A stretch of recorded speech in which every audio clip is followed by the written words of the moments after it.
I thought I knew him, until the day he chose her over me. On the outside, our life looked perfect.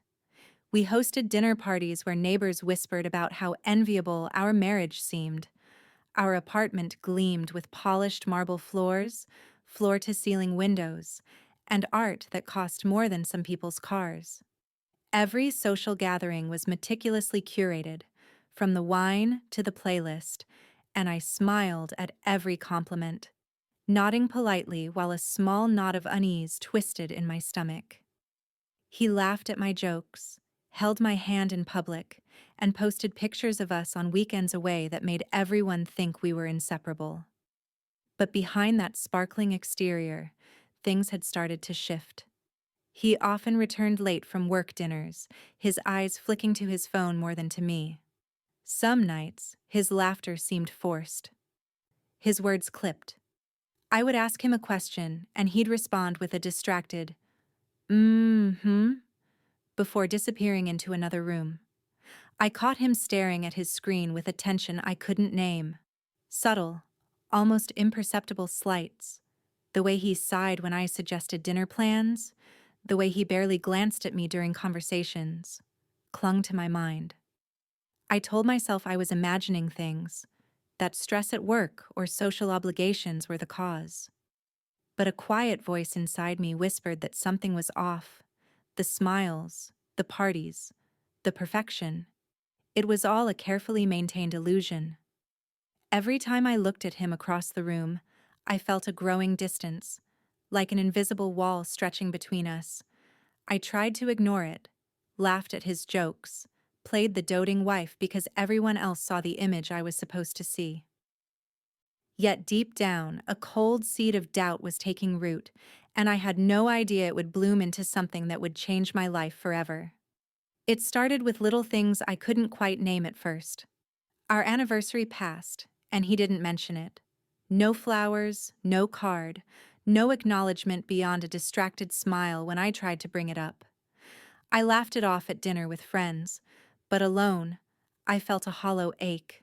Nights that used to be filled with quiet conversations now ended with him retreating to his study, phone in hand, murmuring that he had work stuff to handle. One evening, I asked him directly, trying to keep my voice light. "Is everything okay? You've been distant." He shrugged, eyes not meeting mine. "Just tired.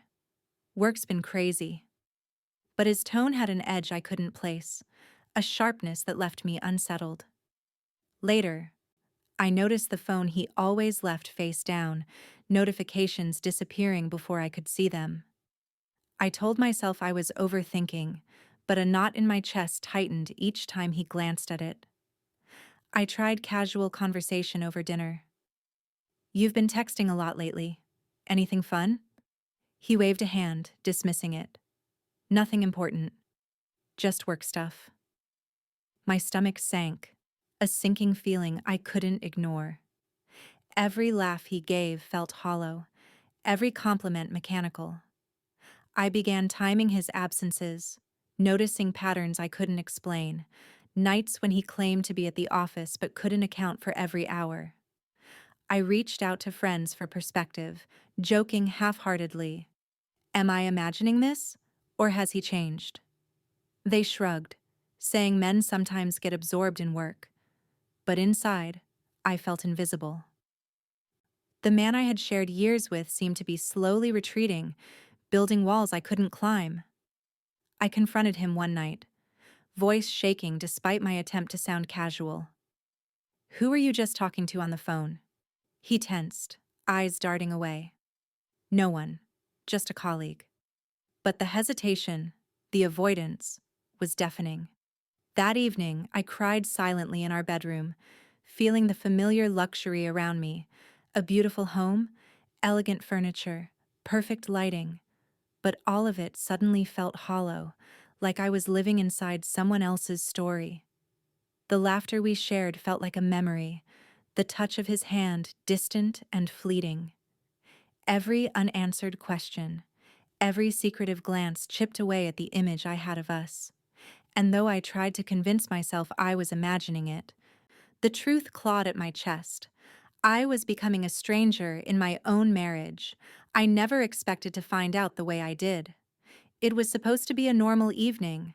I came home early from a work event, excited to surprise him with dinner, only to hear laughter coming from our bedroom. My heart twisted as I approached, and then I saw them.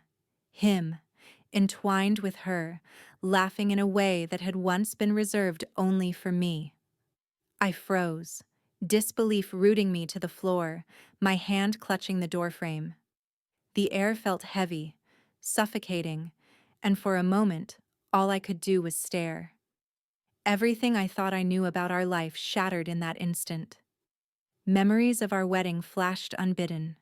The way he had held my hand, whispered promises of forever, swore to love me through sickness and health.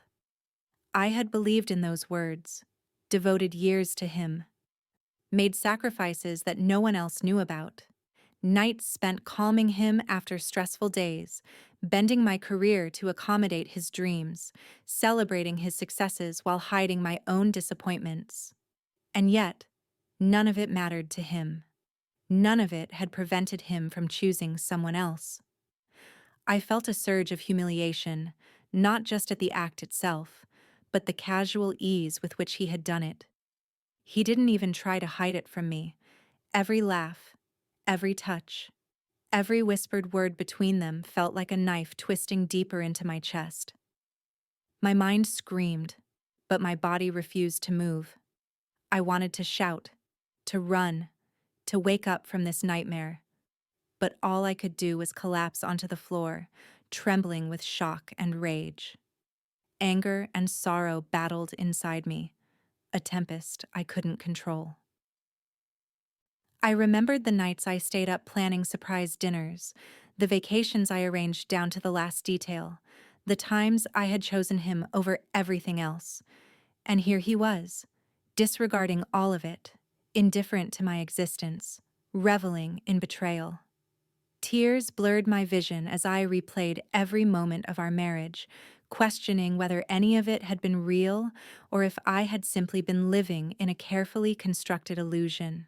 I felt small, insignificant, abandoned in the life I had built together. The sense of betrayal was suffocating, leaving me gasping for air. I had trusted him completely, loved him with every fiber of my being, and now I had to confront the fact that I was utterly replaceable. The room seemed to close in on me, our beautiful bedroom now a stage for my humiliation, the laughter of my husband and the other woman echoing in my mind long after they had stopped. In that moment, the world as I knew it ended. My marriage, my trust, my sense of self, all dissolved in an instant. I wanted answers. I wanted justice. But most of all, I wanted to understand how someone I had given everything to could betray me so openly, so recklessly. He didn't even try to hide it from me, and it shattered everything. After that night, I stopped going out, stopped answering calls, stopped pretending everything was fine. The world outside our walls felt unbearable. Every social invitation a reminder of what I had lost and how exposed I had become. Friends who once leaned on me for advice now hesitated, unsure how to approach someone so publicly humiliated. Family members offered awkward condolences that barely scratched the surface, their words hollow against the storm raging inside me. I replayed every moment, every whispered joke, every touch that had felt real, now tainted by betrayal. I felt stripped of dignity, trapped in a home that gleamed with luxury but felt colder than the streets outside. The embarrassment gnawed at me, mingling with heartbreak and anger. My sacrifices, the nights I had worked to support his dreams, the compromises I had made, they all seemed meaningless now. Yet amid the pain, a spark ignited. I began imagining a different path, a way to reclaim what was mine, to rise above the humiliation. The thought of revenge, carefully plotted and undeniable, gave me the first real sense of control I had felt since discovering the affair. Sitting alone in the quiet of our living room, I let my mind sharpen. No more tears, no more passive suffering. I began mapping every detail: his finances, our shared assets, legal avenues, potential allies. Every meeting with lawyers, every call to advisors felt like a step back into control. I imagined scenarios where I wasn't the powerless victim, where the tables turned, where he realized too late that he had underestimated me. When I spoke to my closest friend, I tested the waters carefully. "I'm thinking about making some changes, strategic ones," I said, forcing calm into my voice. She leaned in, eyes wide but encouraging. "You can do this. You're stronger than you think." Hearing it aloud made it real. The fear that had gripped me began to loosen. For the first time since the revelation, I felt sharp, focused, ready. The balance of power was shifting in my mind, and I was determined to see it reflected in reality. I threw myself into planning with a precision I hadn't known I possessed. I met with lawyers who laid out every possible avenue, dissecting our assets, contracts, and potential leverage points. Business advisors mapped out investments, portfolio shifts, and opportunities for independent wealth that could put me in a position he would never anticipate. I visited properties, testing locations that spoke of power and elegance, imagining myself walking through them as if they were already mine. Luxury became my language of quiet defiance. I researched high-end cars, envisioning the sleek lines and the quiet statement they would make.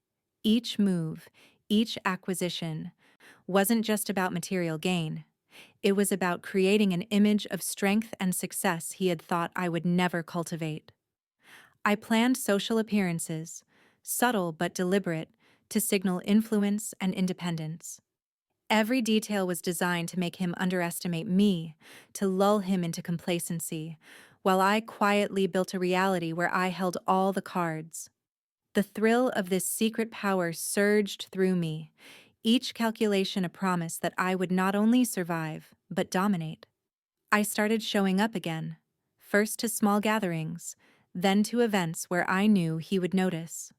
My appearance had changed, not drastically, but enough that people paused when I entered. A new confidence carried me. My laughter felt genuine, my posture poised. I wore tailored outfits that hinted at taste and power, subtle cues that whispered of someone who had reclaimed herself.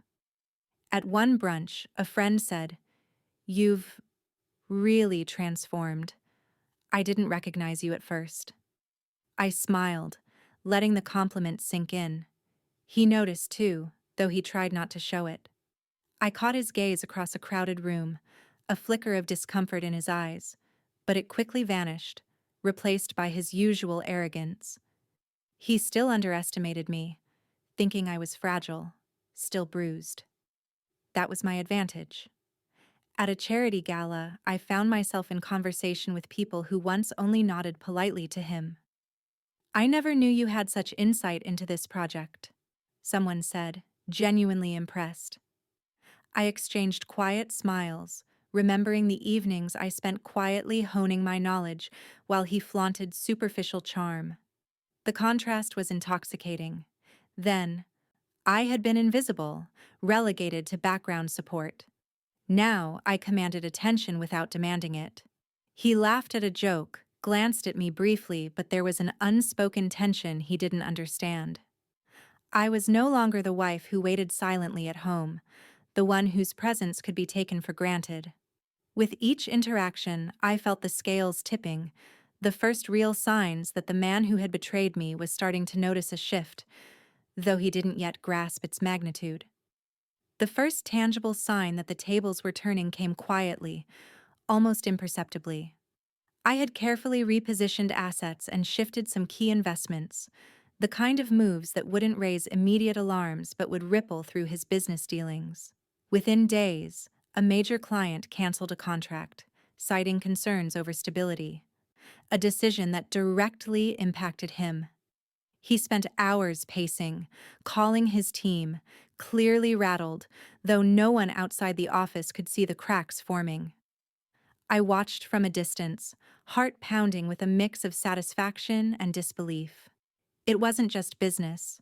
At a social event, I subtly maneuvered conversations, sharing insights and connections he had always taken for granted. Colleagues and acquaintances began turning to me for advice, for introductions, for guidance that had once been his exclusive domain. He noticed, of course, though he tried to mask it behind polite nods and forced smiles. I felt a quiet thrill each time I saw that flicker of unease, the first real evidence that he had underestimated me. In private, I allowed myself a moment of reflection, recalling the years I had been sidelined, the sacrifices I had made while he flaunted charm and arrogance. Now, even in these small ways, I held power over him. I realized how intoxicating it was to regain control, to see the man who thought he had every advantage suddenly facing consequences he hadn't anticipated. The humiliation was subtle but undeniable, and the taste of quiet revenge was sweet. The night of the gala arrived, and I felt a thrill I hadn't known in years. Every detail had been planned: the guest list, the ambiance, the subtle nods to luxury that spoke louder than words. I moved through the room with effortless grace, exchanging pleasantries, engaging in conversations that mattered, and laughing genuinely. Colleagues, friends, and acquaintances hung on my words, impressed by my insight and charm. The room felt electric, and I was at the center, not in a needy way, but as someone who commanded respect and admiration simply by being herself. Across the room, I caught him watching. His smile faltered as he realized the attention wasn't on him. He tried to mask discomfort, but it was there, subtle and unmistakable. People who had once deferred to his opinion now sought mine. "I didn't know you were so involved in this project," one executive said, nodding at me with genuine interest. My pulse quickened with satisfaction. I had transformed from the invisible wife to the woman whose presence could not be ignored, whose influence was undeniable. I sipped my champagne, watching him navigate the room like a man adrift, awkwardly interjecting into conversations that no longer centered him. I reminded myself of the contrast. Once he had been the focal point of every gathering, the charming center of attention. Now he was peripheral, overshadowed not by overt confrontation, but by the quiet, deliberate elegance of someone he had underestimated. Pride swelled within me, tempered by the knowledge that this was only the beginning. The power had shifted, and he was only just realizing it. The moment I had been building toward arrived with a precision that thrilled me. At a high-profile board meeting, surrounded by colleagues and mutual acquaintances, I revealed the full extent of my actions. Legal maneuvers, strategic investments, and property reallocations, all orchestrated quietly over months, suddenly came to light. His gasp, the sharp intake of breath, was audible even over the murmur of the room. Assets that he had assumed untouchable were no longer his. Deals he had counted on were redirected. Prestige he had taken for granted slipped through his fingers, and the network he flaunted now looked to me instead. Even more, I had arranged a subtle social strike. Invitations he thought secure were quietly rescinded, partnerships dissolved, and his carefully curated image of influence cracked in public view. People whispered, eyebrows raised as he tried to maintain composure. I watched him struggle, realizing he had never truly accounted for me. His arrogance, the casual dismissal of my presence, had blinded him to my intelligence and determination. Inside, I felt a swell of vindication, a cathartic release from months of humiliation and planning. Every glance of disbelief, every faltering word from him, affirmed that the slow, deliberate path I had chosen was far more devastating than any impulsive confrontation could have been. The room shifted around me. He was exposed, powerless, and I was in full command. It wasn't cruelty, it was justice. Karma had arrived in the form of elegance, strategy, and unshakable confidence. In that instant, the final truth settled over me. I had not only reclaimed what was mine, I had outsmarted him in a way he would never anticipate. The power, the satisfaction, the public acknowledgement of my strength, it was intoxicating. He had underestimated me from the start, and now, for the first time, he truly understood the cost. In the quiet that followed, I allowed myself to breathe. The chaos, the humiliation, the meticulous planning, it was over, and for the first time in months, I felt a sense of calm. I wandered through our home, now stripped of the tension that had clung to every corner, and I noticed the sunlight spilling across the floorboards, the way it highlighted the small details I had once taken for granted. I realized I no longer needed anyone's validation. The strength I had discovered within myself was enough. I reflected on the journey, how betrayal had shattered me, how grief and humiliation had pushed me into isolation, and how carefully orchestrated actions had restored not just my assets, but my sense of self. Every late night spent researching, every consultation, every subtle maneuver had been worth it. I felt a profound pride in my resilience, knowing that the woman who had once felt invisible was now fully seen by the world and, more importantly, by herself. There were moments of lingering sadness, of course. Memories of what could have been, the intimacy that had been replaced with deception, tugged at my heart. But I no longer allowed them to dominate me. Instead, they became part of a narrative of survival and empowerment.